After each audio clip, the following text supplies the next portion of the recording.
got bored of spending a lot of time trying to remove panels from the spares car for this.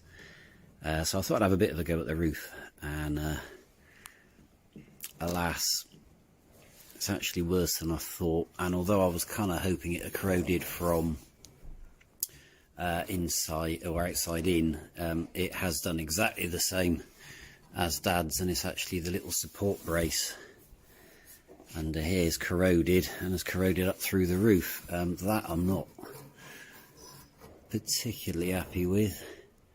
It's not quite holed, but it's not far off. I think I'm just going to treat that with Hydrate 80 at the moment, and then paint it and put the aerial back on, because essentially the rot is mostly within the confines of the antenna base, so I can paint it and hide it, although I'm going to have to replace this bit. So the offside isn't too bad. I mean, to be honest, if it weren't for the rot underneath, I could probably just bosh them in with some welds and grind it flat and call it a day.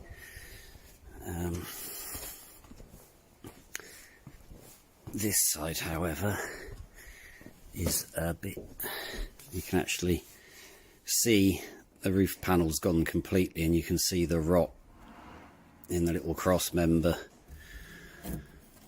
underneath. I mean, that cross member's not held on with a lot. You can just drill the spots off across that leading edge, and then run a knife down the inside to undo the gloop and drop it.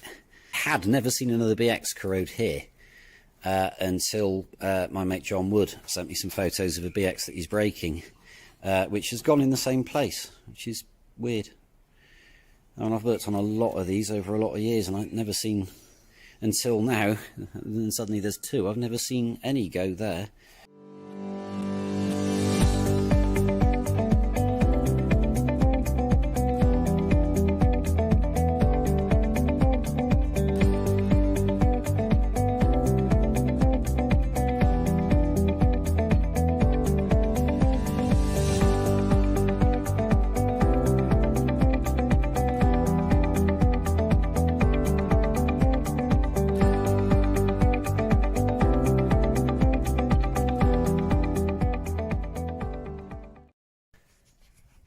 Just a footnote, you've got the covers that run down here, which these.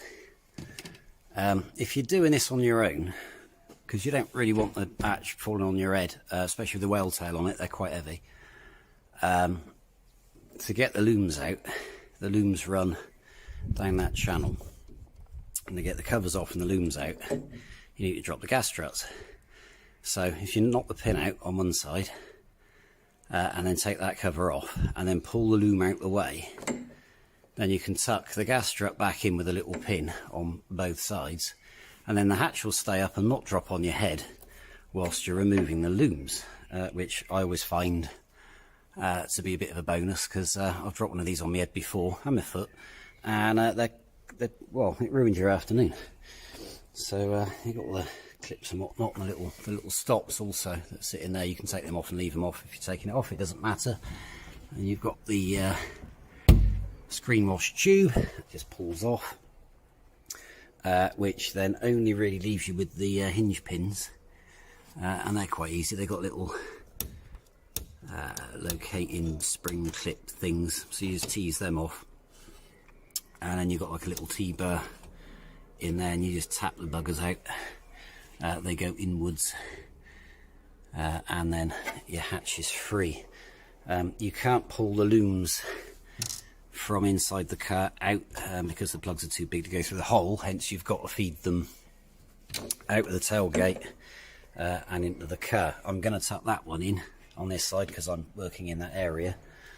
This side I don't intend to do anything to right now. All of this is pretty good, so I'm going to leave that be. So I'll just leave the loom hanging. Unfortunately, like most BXs now, the little rubber bellows that the looms run in are split, and the last two that I had that weren't split I put on Dad's, so I don't have any more of them.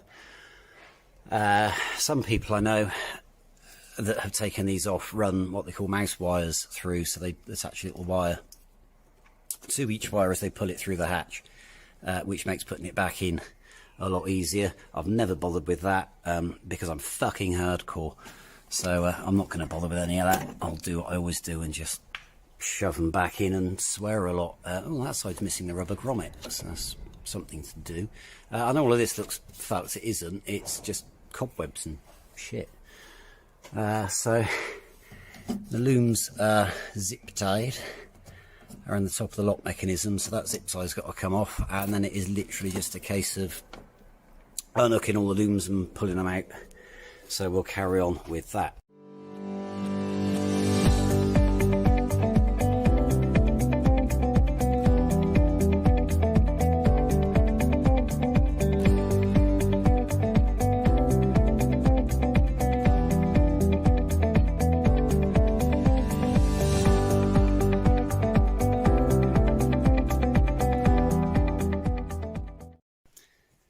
The hatch off and the loom stuffed through the hole, you end up with the loom hanging down in there. The next thing to do, oh, crustiness, because that loom goes down the C pillar. I don't know whether you call it a C pillar, D pillar. I'm not sure what to be arsy about it. That's a C pillar, that's a D pillar, isn't it, I guess. But anyway, that loom runs down all the way to the backlight aperture. And obviously I want to remove that loom in its entirety because I'm going to be hacking hell out of this. So it's only 2 plugs and a little earth. I've got an extra earth on these for the earths for the rear lights, which are soldered to the earth return circuit on the board, which eliminates the the weird ass light things, when lights react with other lights, whatever. So this is going to be really hard to do one-handed, but anyway, you get the idea. Plug and plug, can't carry on putting them back together, they're coded. 10mm, take the earth off and then just pull the whole lot up and out. So I should do that. So those 2 unplugged and the little 10mm off. That's the loom pulled up through, so there's now nothing in here because the drain tube for the sunroof came out with the roof cassette, which leaves us with this. I'm not going to bother taking any reference points for where that lives because I've got the whole other panel and I can measure off numerous other cars. Oh, there's a bit more lightning. And a very noisy tractor. So I think I'm going to break the grinder out. Probably get, see, there's a little bit of corrosion into the roof. It's certainly gone into that corner. I'm not too worried about that. Depends how far beyond it goes, really, because again there's 3 lapped panels here. So you've got the tailgate bracket panel, and you've got the top face of this, and then the under face of that, which goes out further. And you've got I think there's a single spot there and a spot weld and a spot weld, and that holds the whole thing together, which is a bit shit. But anyway, let's break the grinder out, cut a bit of this out and see what it looks like.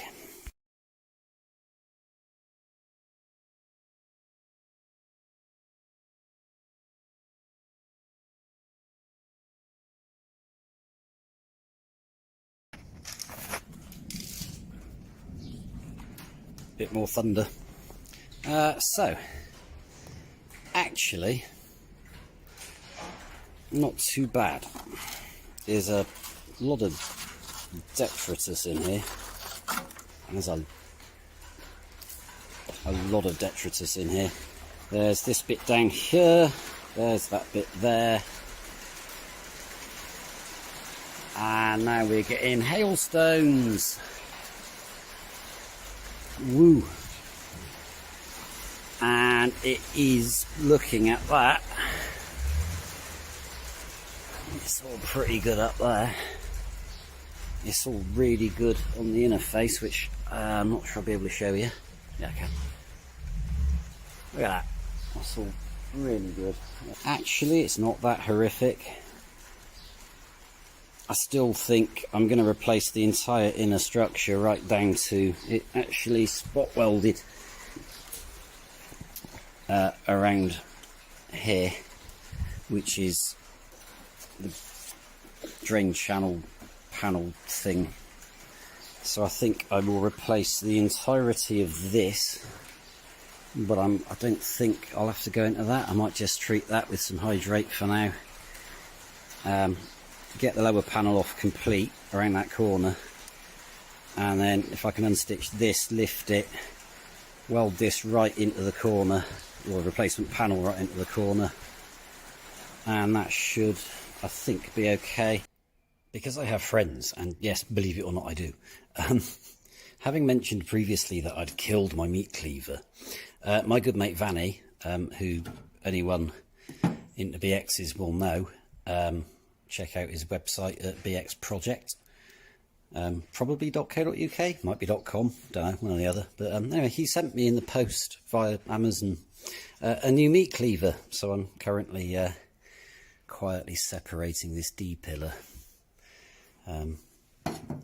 so that this can go on my car. Now, I could have just cut the whole pillar out, both sides of it, and weld it in one piece. I didn't want to do that for various reasons, which I shan't bother boring you with. Hence, I'm making life even more difficult for myself by drilling every spot weld so that I can separate the top piece from the lower piece. Because I want to, although I don't want to cut into the roof bit, I do want, because mine's got some corrosion in here, this panel stops about there. The lower panel stops over here. So I kind of want to probably cut it just before the curve, and then let this whole panel in, and then put the lower panel on and spot it all back together, which takes significantly longer than just chop and weld it in.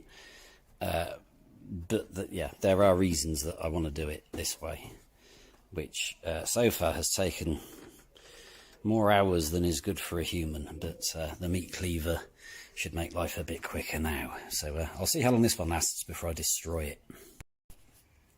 Although this is taking far too long, it is getting there. The old panels released. This is released from that. So I've got some spot welds left on the under panel at the back here, where it goes into the drain channel. And then I've got a few spots that will not give up here. This car's weird. It's the only one I've ever come across where usually it's just spot weld, spot weld, spot weld, spot weld. This one had spot weld, spot weld, spot weld, spot weld, spot weld, spot weld. It's like it had been double spotted the whole way down, right next to each other, which has made drilling it out a complete prick. But anyway, given that that is now hanging free, I want to cut this probably across here. And to do that, I need to get the lower panel out first, so I need to get those rivets. No, spots.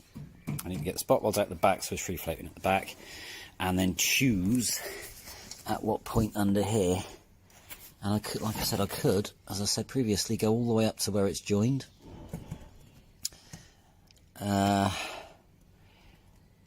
don't need that much of it. I'm not going to use anywhere near that much of it, so I'm probably going to cut it back here.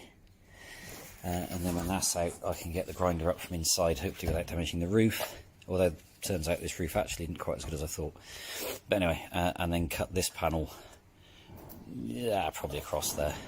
Take them out, and the reason, actually there's two reasons that I wanted to separate the parts. That's one reason. You can see that although externally the panels look great where it's been welded, there is some corrosion. None of it's horrendous, it's just surfaced. It will clean up, tidy up and go in, but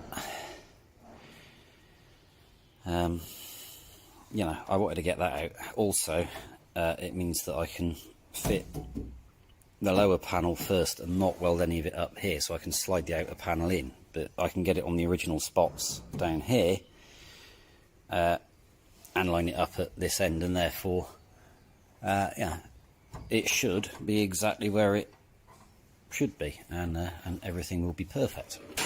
This is not as bad or as far up as I was fearing, so that I think is fixable. I'm not going to seam weld this bit on. I'm just going to probably cut the panel down here and replace that whole bit.